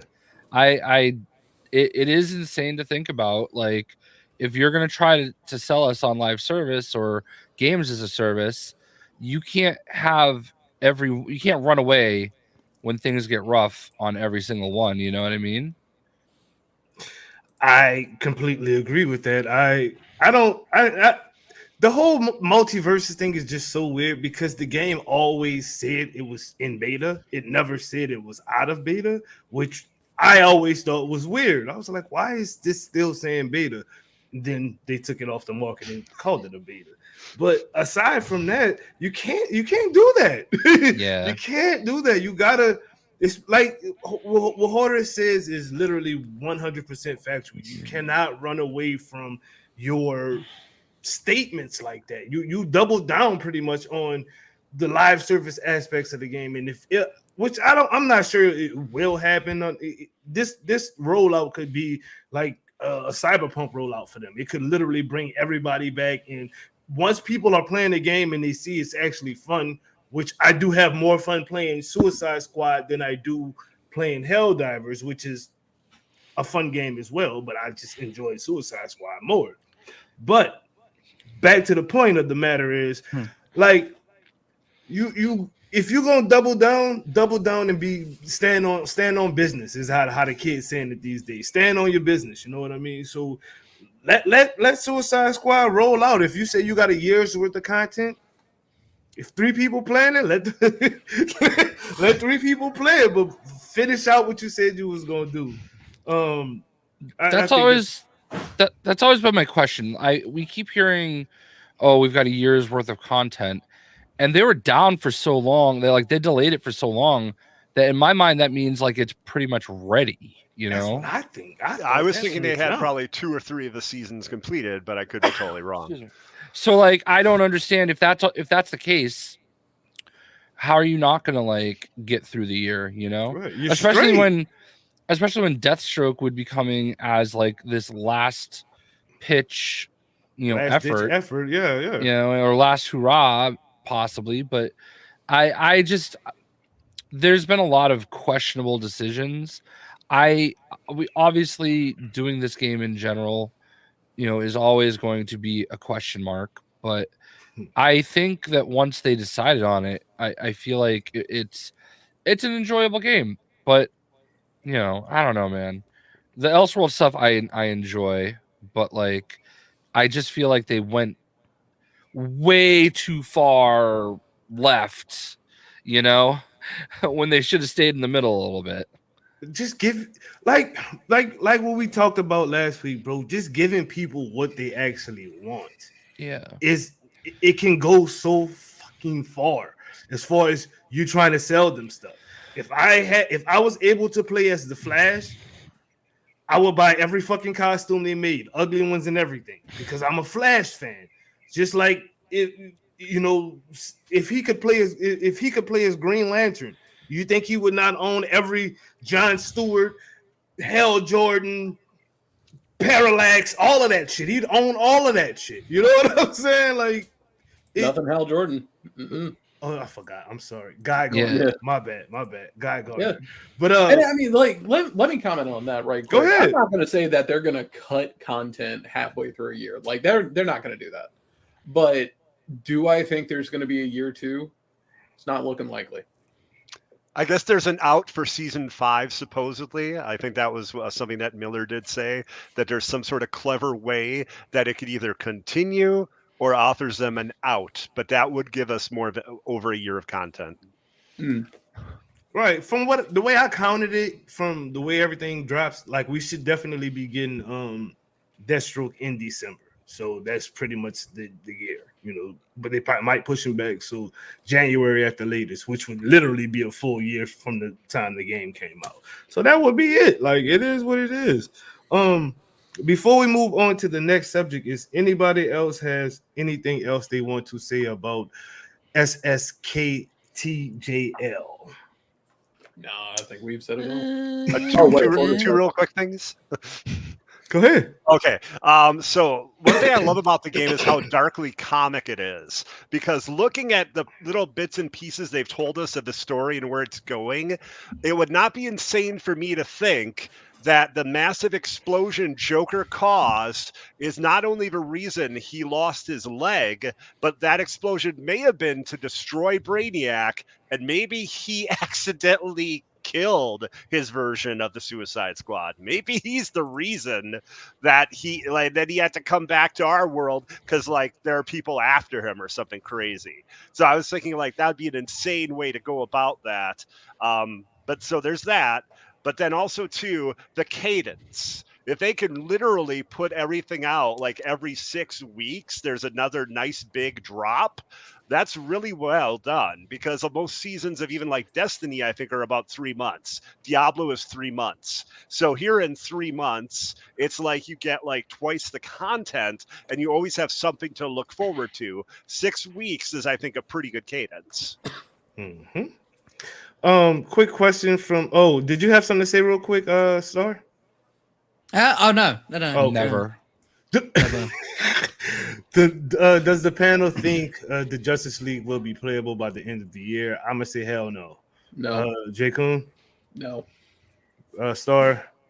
I think not playable in the same way the squad are, but I think that there could be. So when we're at the end, right? If the stuff online is to be believed, I think there could be a case of letting us do it for like a mission similar to a Venom thing in Spider-Man 2. I think they might throw us a bone in that regard.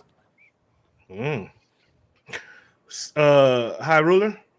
No. Me either. J Shock. Damn. What do you want to go shoot people with Superman and a gun? Like, actually, that sounds kind of badass. I want that now. Yeah, okay. I want to be Superman, and instead of lasering people, I want. Let me help you out. It's called Fortnite. Bet. Let's go. My Fortnite is broken again. Wait, maybe it's a you thing.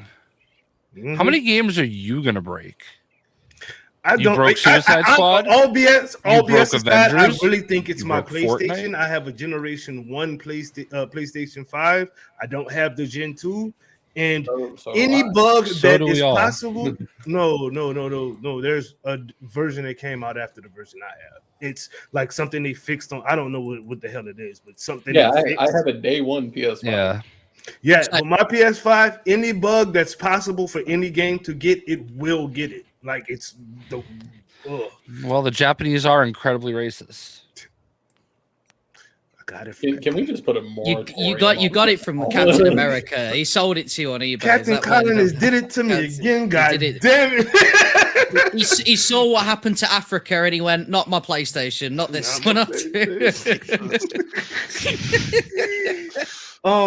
Let's talk about this real quick. And I personally think this is a bit of the silliest drama that people have blown up and made out of proportion.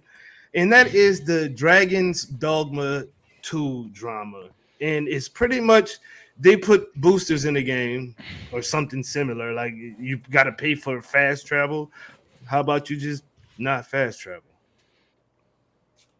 So I can kind of uniquely comment on this. Please do. I have some friends that got the game early, and they keep talking about like, oh, this stuff wasn't advertised. This stuff wasn't advertised. It was. The problem was it was advertised in a spot that most of these people don't read because it could potentially influence influencers' decisions on the game, so they didn't read them. So, unfortunately, Capcom's hands are clean on that one. They were informed. Secondly, give me 1 second. Yeah, can we finally stop pretending like Capcom hasn't been doing this since Devil May Cry 4? They do it on the Resident Evil games as well. They do the thing where you can pay for like the extra stuff that you can unlock, and obviously they have been doing this for years. Why is anyone surprised? They're not surprised. These are the same people that cry about anything they have to pay for outside of the core game in every game, including the ones they don't play. Like it doesn't matter. Like a lot of it is engagement bait too. Like a lot of these accounts, even though you can like literally sit there in the face and tell them that like this is like the reality and they're lying, they don't care. They just want the engagement. Yeah. I listen. All right, High Ruler, you were there. All right. Yes, sir. You were in that phone call where we were told that all right, we're gonna be doing these boosters. We're not selling them. Okay. You were in that phone call with me. Okay. I was. We're not selling them. They're just gonna be attached to bundles. Okay. Yes. We will reevaluate it down the road, but we'll communicate it. That was the messaging we were told. Okay. I believe so. We all were like, hey, don't worry about it. It's just something you get when you buy something. No big deal. You don't need them. And it wasn't so much that they put them in the game. It's that just suddenly they were there one day and you could buy them with no announcement. And that I think was always the issue. And I think that's kind of the issue here for some people is like literally a day or two before, I believe the guy that somebody high up in the whole Capcom hierarchy was like, oh, well, we don't want fast travel because why would you fast travel? You know? And then the next day it's like, oh, hey, buy fast travel. But like, from what I understand, so what Sadat was saying last night is they were given a list of all these microtransactions in advance. They were told not to discuss it as part of their NDA, but they were told they knew it was coming. This wasn't a surprise. And it's completely unnecessary. It's like those boosters in Avengers, where the only thing that people were like getting pissed about was some like 40-year-old dad working 2 jobs that has 10 minutes a night to play Avengers. Okay, he was coming home and paying $1 for an hour of XP boost just to help him out a little bit. Like, they're just mad that he had to do that. He had the option to do that. Like, it's stupid. This stuff, don't buy it. Like, how hard is that? Like, why are we on another game of me saying, okay, just don't buy it? Like, I remember vividly day one, early access of Devil May Cry 5, and seeing the things of like, oh, buy 20 blue orbs for $20, and blue orbs gave you more health. And I was just sitting there going, huh. Anyway, and just kept right back to playing the game. It's just that simple, folks. It's really just that simple. Has anybody on here even played Dragon Dogma 2? I was actually going to ask that because I want to get something new, and I don't know if the game's any good or not. I unfortunately took the lower road and did Rise of the Ronin. I'm probably gonna buy it. I've been watching some streams. I actually watched. I had like a 23-hour day yesterday, so I consumed a lot of Dragon's Dogma content yesterday. And you know what? Like the game itself, it looks pretty phenomenal.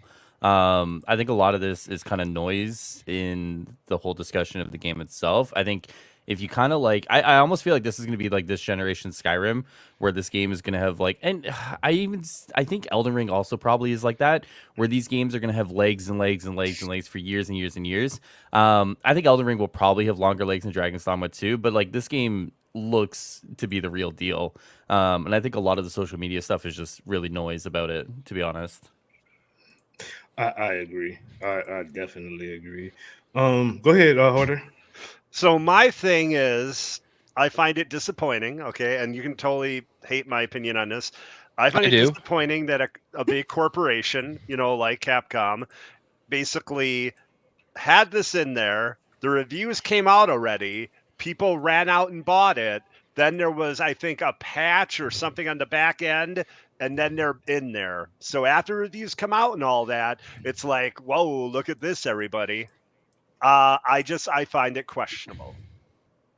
I think if they would have just said, hey, this is going to be a part of the game and you don't have to do it, it's optional, I think I would not feel any way bad about it at all. I'm still going to get Dragon's Dogma myself because I don't feel I'm going to have to, you know, indulge in these purchases outside of the game itself. But yeah, I just find it questionable. I don't know if I want to say ethically questionable or what. I get that.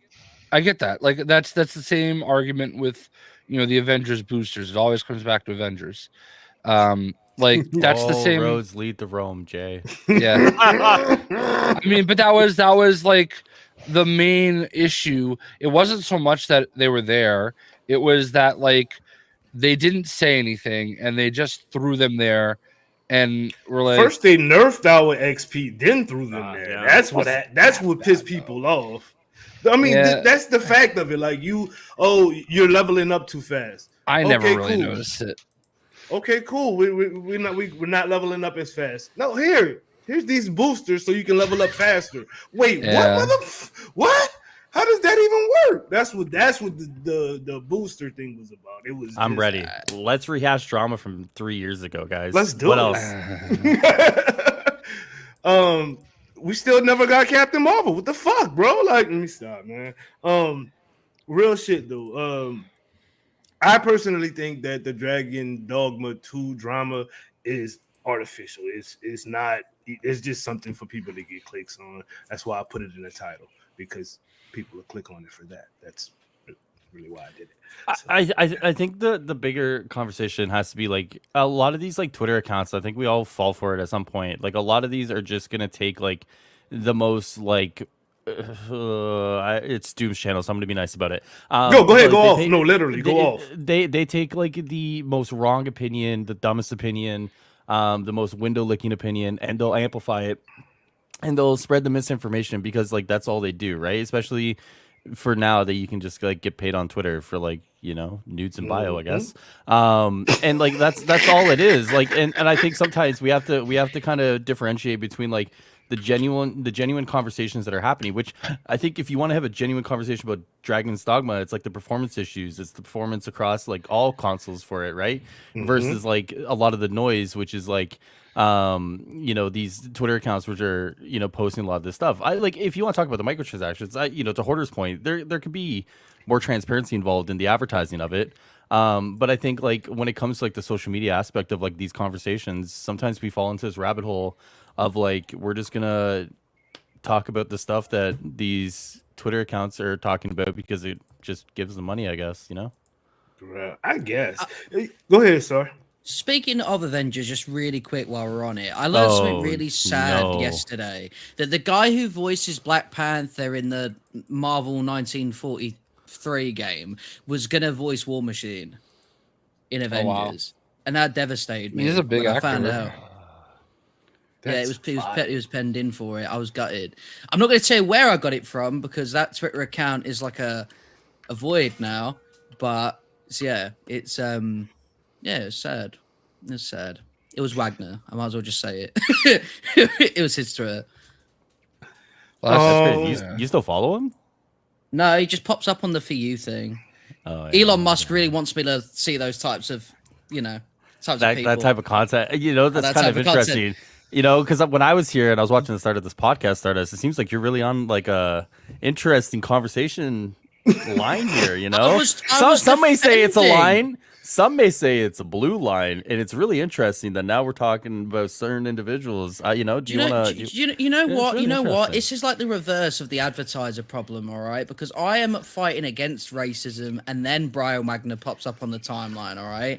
It's like when you say that you want to eat McDonald's, and then a McDonald's ad pops up, but it's like reverse, It's then I really want McDonald's, and then a salad advert pops up. Retake India. It's just it's crazy. I'm done. Rise of the Ronin, just real quickly. I know J. Kuhn has that game. I'm so excited for this. I'm so interested. This is like the most heartbreaking thing. Oh, this is heartbreaking for me personally. Rise of the Ronin. Is anyone on the panel interested in playing Rise of the Ronin? Well, I had an incident today.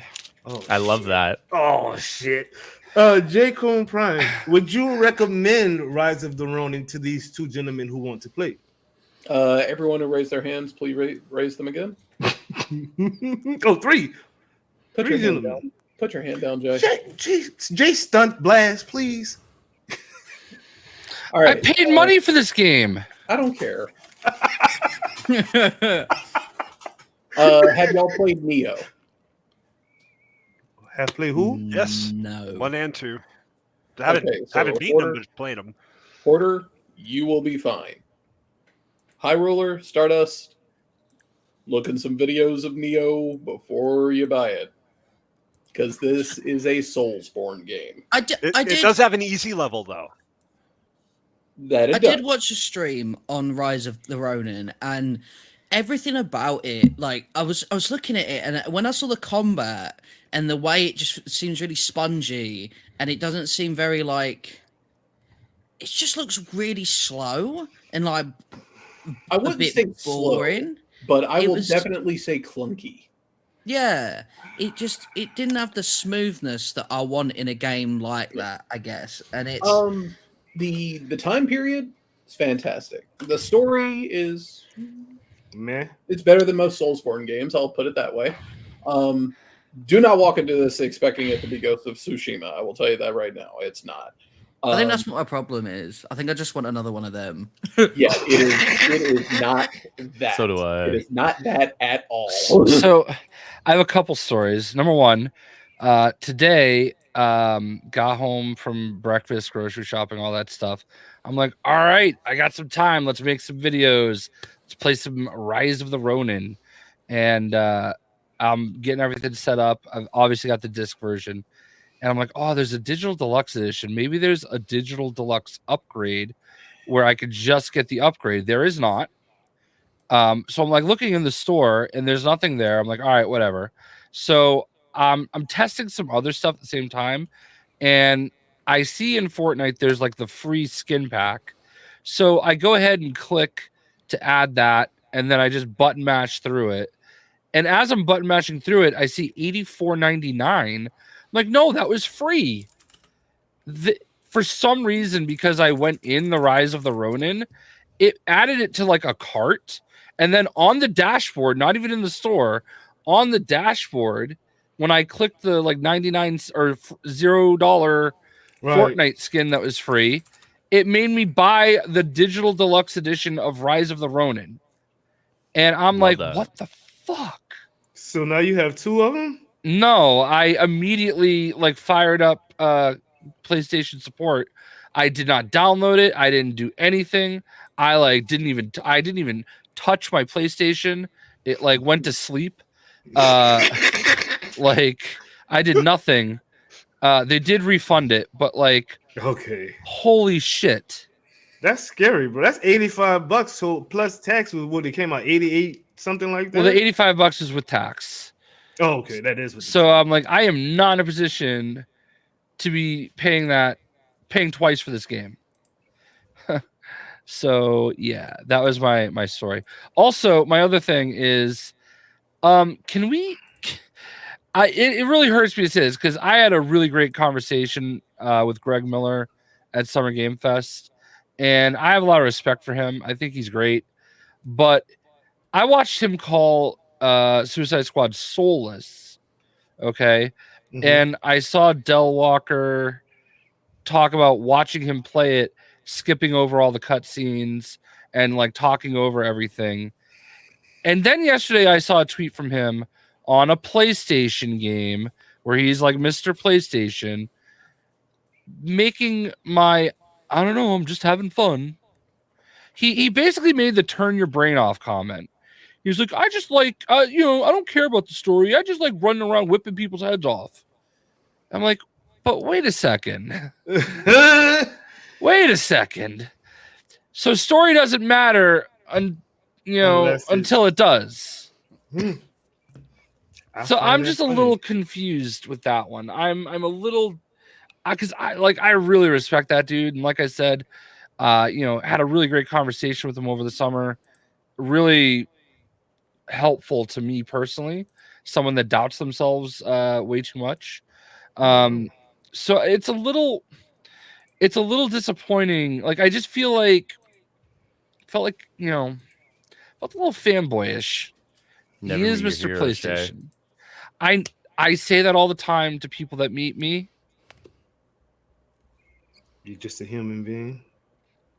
No, I'm just saying that you shouldn't meet me because I'm a hero. Don't meet your heroes. And it's just not going to end well. Ask Hoarder. It was awful. Hoarder met you. He says you're pretty cool. Yes. Hoarder, this is a safe space. You can really be honest here. I was gonna say though, not like a demigod, so maybe that's a little different. Anyway, that's all I got to say about that. I haven't even had, because of PAX, I literally got it on Thursday, but because of PAX East, I walked more than I have in like the last, whole year in these last 3 days. Like, Hoarder will tell you, that building's huge. Yes. Like I was there with my walker. Jay actually got to see the walker. Yeah, I was in your walker. I use a walker. Yeah. Yeah, I had no idea. I thought that was known. It's something I don't bring up like constantly, but it is something I do say here and there. I didn't. I know you. Oh, wow, I didn't know that. Yeah, long durations. Like I can't stand more than 10 minutes roughly. It's a thing called spondylosis or spondylosis. It's a severe give me 1 second here, I got to remember the name of it. A severe arthritis of the lower back, but it's impacted by the fact that I had a very low spinal fusion all the way back when I was in high school. So it's basically, I can't stand more than 10 minutes. So it's duration as well as like length, like how far I'm like going or something like that. So I, took the walker brought it with me to Boston, and yeah, I was able to do the convention that way. I feel so bad because when you said Walker, I was thinking in my head, that's a bit of a weird fetish.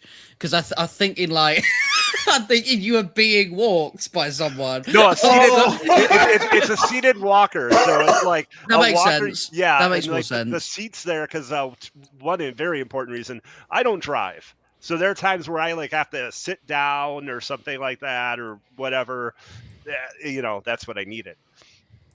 Don't indulge. He just watches way too much Twitter replies. I was going to say, it must be really weird for Jay to have met the walker.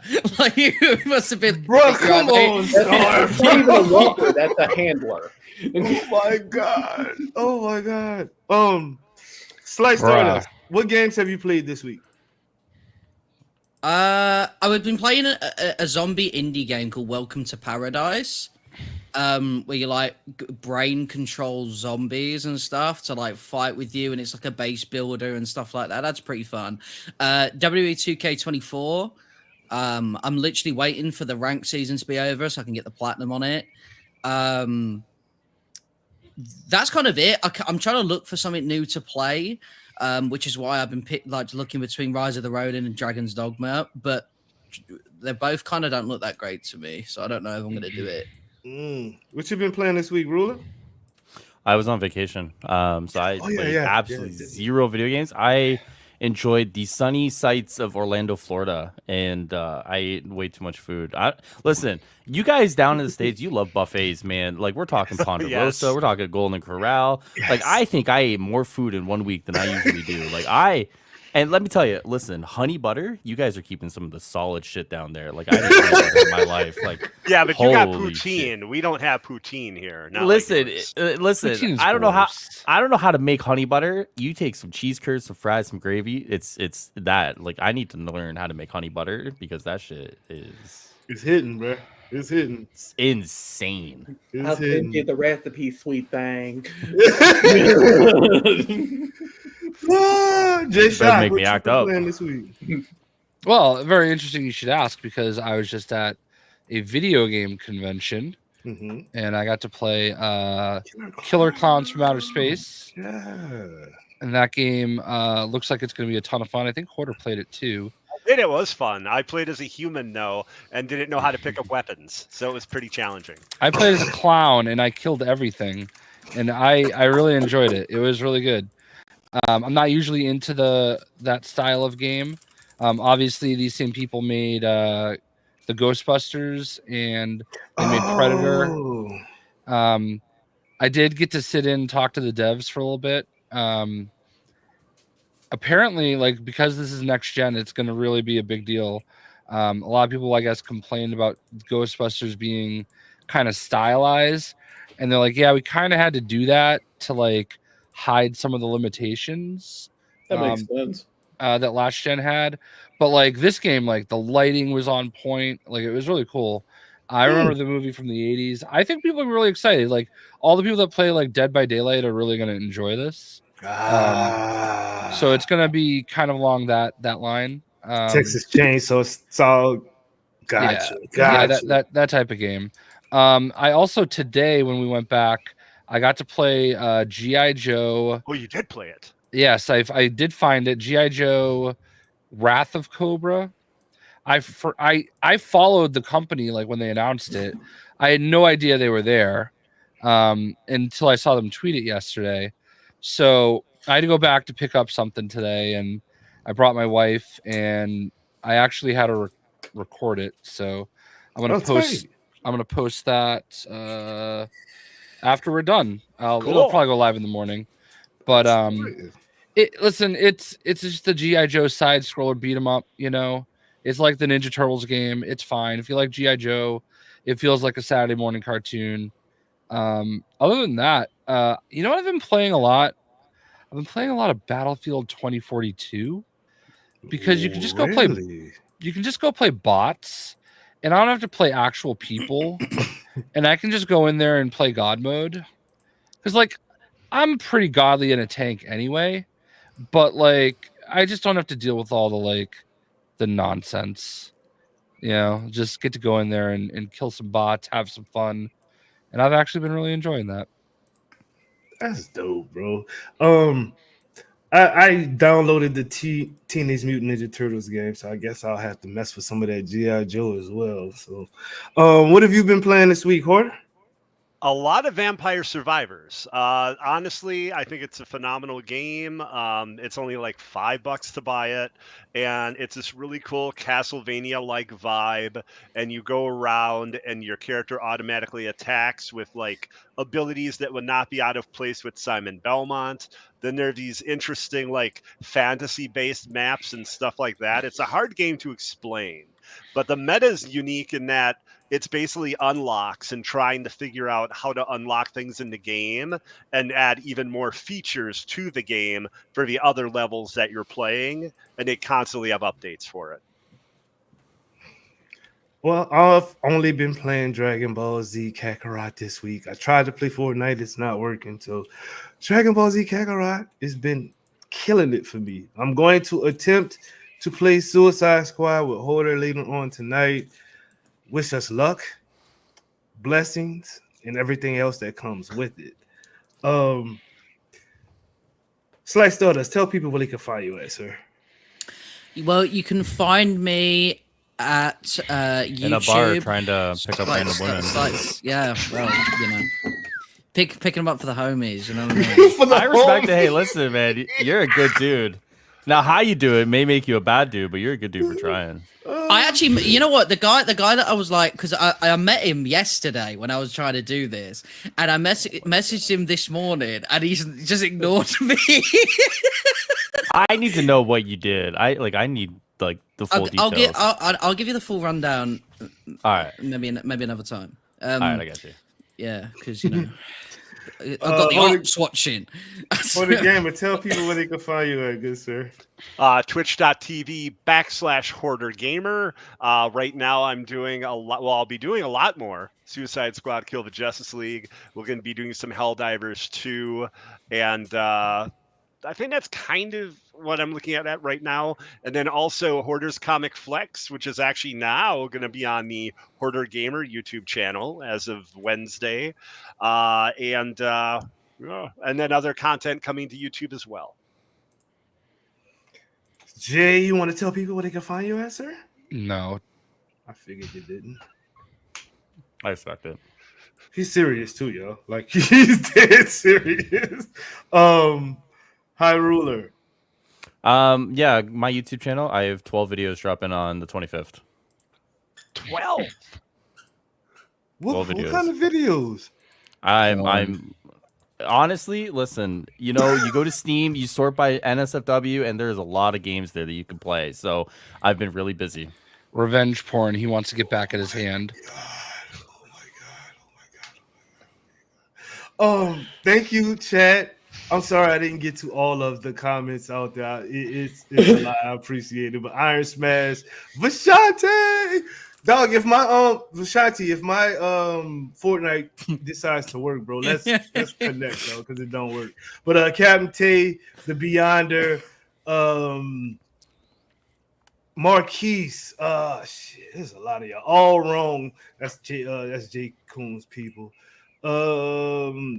Man, look, that's a lot of people out there, and y'all got some crazy names, and I don't want to mess them up. So catch me and J. Coon Prime here next week. Same bad time, same bad channel. Tomorrow night is going down, dude. Come back here tomorrow night, 5 o'clock.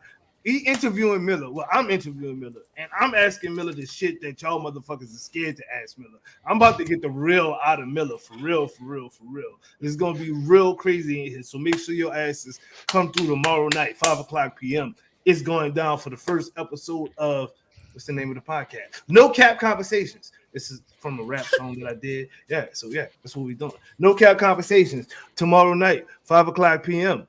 Make sure you are following J. Coon Prime. Make sure you're following us like Stardust. I Love Feet is not his real name. It's High Ruler, but we're going to go with I Love Feet tonight.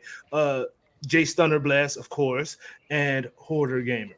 Make sure you guys following everybody on the panel. With all of that shit said, Lazily Bone Tone Roulette, which means let the good times roll, people. Thank y'all.